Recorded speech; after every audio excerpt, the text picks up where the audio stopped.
신명기 21장은 매우 다양한 율법들이 모여 있어서 한 가지 주제로 우리가 이야기하기가 좀 쉽지가 않습니다. 그래도 크게 두 부분으로 좀 나눈다면 1절에서 9절까지는 살인범은 알 수 없는 이 변사체가 발견되었을 경우에 이것을 어떻게 처리할 것인지에 대한 규정이 나오고 있고, 10절 이후에는 가정 안에서 일어나는 일들에 대한 그런 규정들을 다루고 있습니다. 먼저 1절에서 9절까지는 방금도 말씀드렸듯이 살인범을 알 수 없는 그런 변사체가 들에서 발견이 되었을 때 이것을 어떻게 처리할 것인지에 대한 율법을 말씀하고 있습니다. 여기서 발견된 변사체는 1절에서 이야기하고 있듯이 피살된 시체입니다. 자연사가 아니라는 것이죠. 누군가에 의해서 살해당한 사람의 시체라는 것입니다.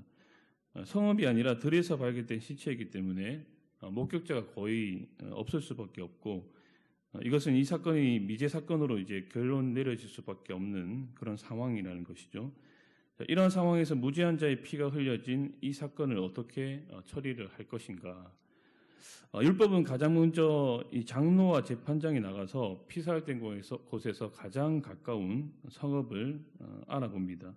그리고 가장 가까운 성읍의 장로들이 이 멍에를 매지 않은 아직 일을 한 번도 시킨 적이 없는 암송아지를 선택해서는 그 암송아지를 물살이 강하고 한 번도 경작하지 않은 그 골짜기로 끌고 가서 그 암송아지의 목을 꺾죠. 여러분들, 이것은 대속의 의미가 있는 상징적인 행위입니다. 이 암송아지가 정체를 알 수 없는 그 살인범의 죄를 대속해서 죽는 것을 의미를 합니다. 동시에 이 의식은 가장 가까이에 있는 그 성읍과 거기에 있는 사람들의 결백과 무죄함을 보여주는 것이기도 합니다. 그 이후에 이제 레위 제사장과 피살된 곳에서 제일 가까운 성읍의 장로들이 다시 등장을 해서 후속 조치를 하는데요. 특별히 그 성읍의 장로들이 이 목을 꺾은 암송아지 위에서 이렇게 손을 씻는 의식을 치르는데, 이것 역시 자신들의 무죄함, 자신들의 결백을 나타내기 위한 상징적 행동입니다. 그래서 장로들이 손을 씻은 후에 7절에서 이렇게 이야기를 하죠. 말하기를 우리의 손이 이 피를 흘리지 아니하였고 우리의 눈이 이것을 보지도 못하였나이다. 그러니까 이 살인사건과 우리는 무관합니다. 결백합니다. 무죄합니다라는 것입니다. 그리고 우리는 무죄한 자가 피를 흘린 이 억울한 죽음에 대해 이제 용서를 구하는 기도를 드리죠.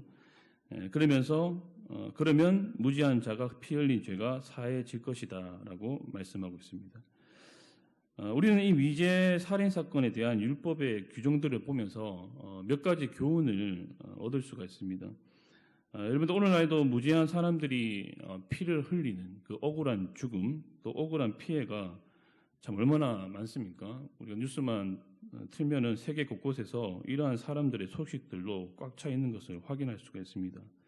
세계 곳곳에 특별히 우리나라와 이 땅, 베트남 이 땅에 무죄한 사람들이 피를 흘리는 억울한 죽음이 없도록 우리가 기도를 해야 될 것이고, 무엇보다도 우리나라와 이 땅 가운데 정의와 공의가 실행될 수 있도록 우리 역시 노력하는 모습이 있어야 되겠습니다.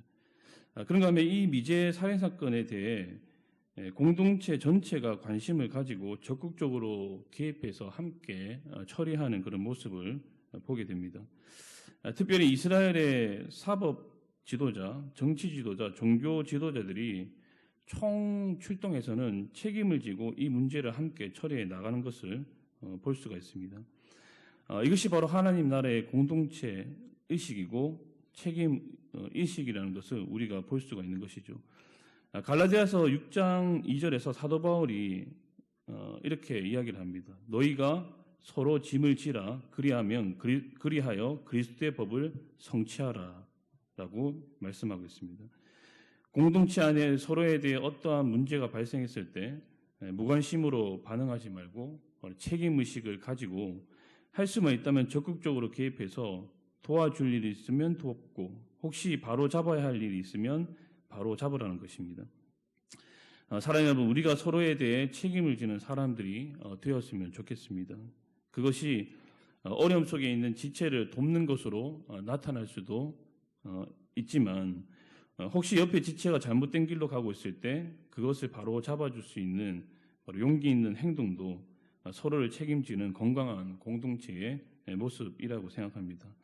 갈라디아서 6장 1절은 이렇게 말씀합니다. 형제들아, 사람이 만일 무슨 범죄한 일이 드러나거든 신령한 너희는 온유한 심령으로 그러한 자를 바로잡고 너 자신을 살펴보아 너도 시험을 받을까 두려워하라. 사도 바울이 서로의 짐을 지라고 하면서 그 전에 이 말씀을 하고 있습니다.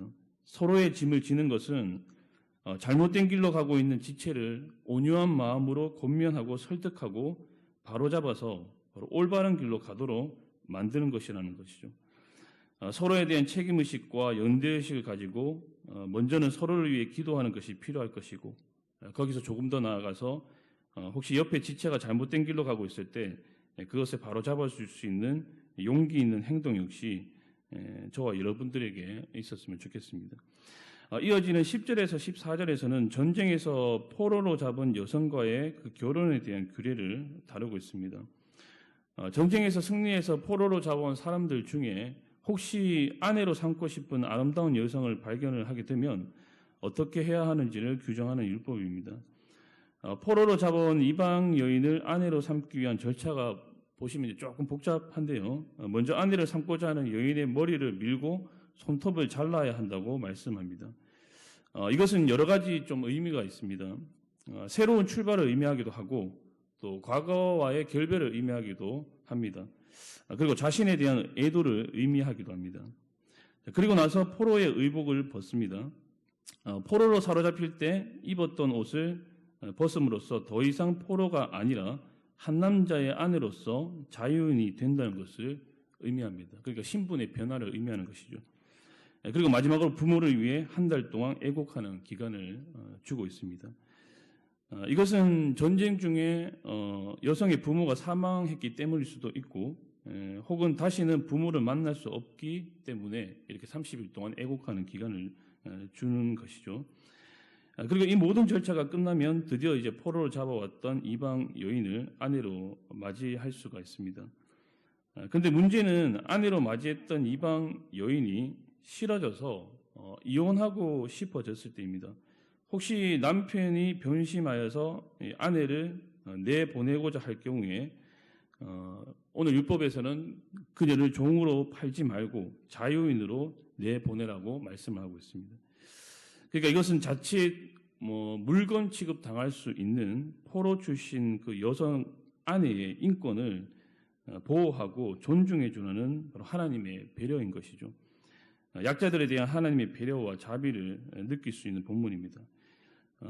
여러분들 이어지는 15절에서 21절까지의 말씀도 우리가 그런 맥락에서 좀 볼 수가 있는 말씀입니다. 남자에게 두 아내가 있는데 남편이 한 명의 아내만 편애를 하는 것이죠. 그런데 문제는 두 여인에게 아들이 각각 있는데 이 사랑을 받지 못하는 여인의 아들이 가장 먼저 태어난 장자라면 그 아들에게 장자권을 주고 편애하는 여인은 아무리 좋더라도 그 여인의 아들에게 장자권을 주는 그런 불합리한 일을 하지 말라는 것입니다. 여러분들 이 역시 가정 안에서 사랑을 받지 못하는 약자에 대한 보호와 그 배려가 담겨있는 율법인 것이죠. 그 이후에 이어지는 폐역한 아들에 대한 규정도 여러분들 마찬가지입니다. 완악하고 폐역한 아들이 있으면 부모가 선문으로 끌고 가서 공개적으로 재판한 후에 사형시키라는 어쩌면 매우 잔인하고 또 끔찍한 율법의 규정처럼 보입니다.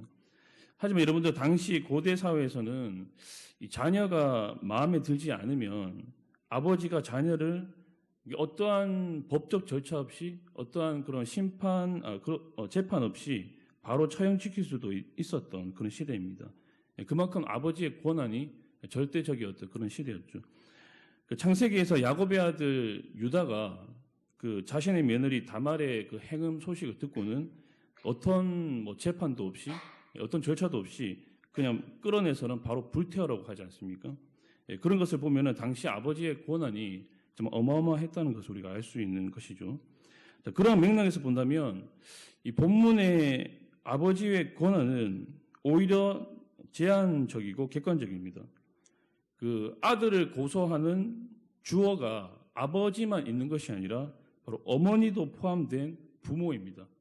그러니까 어머니의 동의가 아니고서는 아들을 사형시킬 수가 없다는 것이죠. 자, 이렇게 본다면 이 율법은 우리가 마냥 잔인한 율법으로 볼 수가 없는 것이죠. 오히려 당시 가정의 절대 권력자였던 아버지로부터 그 가정의 약자인 자녀를 보호하는 그런 율법으로 우리가 생각할 수 있는 것입니다. 자, 10절 이후에 여러 가지 율법들은 여러분들 사실 오늘날 우리가 문자적으로 적용할 수 있는 율법들은 아닙니다. 하지만 이 율법들이 오늘날 우리에게 이야기하고 싶은 것은 이것입니다. 약자들의 인권을 존중하고 그들을 보호하고 배려하라는 것이죠. 이것이 이 율법 안에 담겨있는 율법의 정신인 것입니다. 10절 이후의 말씀은 여성과 자녀가 사회적 약자였던 시대 속에서 그들의 인권을 무참히 짓밟지 말라는, 그들의 인격을 무시하지 말라는 하나님의 따뜻한 배려와 자비가 묻어나고 있는 율법들인 것입니다. 여러분들, 하나님께서 소중하게 여기시는 것은 사람입니다. 사람. 여러분들, 그렇다면 우리 역시 사람의 인권과 인격과 생명을 존중하고 소중히 여겨야 하는 것이죠. 사람을 함부로 대하거나 함부로 대우하는 것은 여러분들 결코 하나님의 뜻이 아닌 것입니다. 여러분들, 우리는 은연중에 우리도 모르게 우리보다 상대적으로 약한 사람들에 대해 그들을 무시하거나 하대하거나 함부로 할 수가 있다는 것이죠. 나보다 사회적 지위와 신분이 낮다는 이유로, 나보다 경제적 수준이 낮다는 이유로, 나보다 육체적이고 물리적인 힘이 약하다는 이유로, 혹은 우리보다 못 사는 가난한 나라의 사람이라는 이유로 우리는 우리도 모르게 상대방을 무시하고 하대하는 그런 모습이 있을 수도 있다는 것입니다. 여러분, 그들의 눈에, 그 약자들의 눈에 우리가 눈물 나지 않도록 해야 합니다. 그들을 억울하게 하지 않도록 해야 합니다. 적어도 저와 여러분은 그렇게 하면 안 된다는 것이죠. 나보다 상대적으로 힘이 약하다는 이유로 찍어 누르고 억울하게 하고 눈물 나게 하면 안 된다는 것입니다. 그것은 사람의 생명과 사람의 인권을 존중하고 소중히 여기는 바로 이 율법의 정신에, 곧 하나님의 뜻에 위배되는 행동이기 때문입니다. 여러분들, 하나님은 약자들을 억울하게 하는 것을 굉장히 싫어하시죠. 성경에서 보편적으로 나오고 있는 하나님의 뜻입니다. 약자들을 억울하게 하고 눈물 나게 하면 우리가 하나님을 적으로 만드는 그런 일이 되는 것이죠. 저와 여러분들이 약한 사람들을 소중히 여기는, 그들의 생명과 그들의 인권, 그리고 그들의 인격을 존중히 여기고 보호하고 배려하는 그런 사람들이 되었으면 좋겠습니다. 그런 저와 여러분들을 통해 이 땅에 하나님의 자비와 공의가 이루어지고 세워지게 될 줄 믿습니다. 오늘 하루도 우리보다 약한 사람들을 배려하고 존중함으로써 그들을 웃게 만들고 그들을 행복하게 만드는 사람들이 저와 여러분들이 될 수 있기를 주님 이름으로 간절히 축복합니다.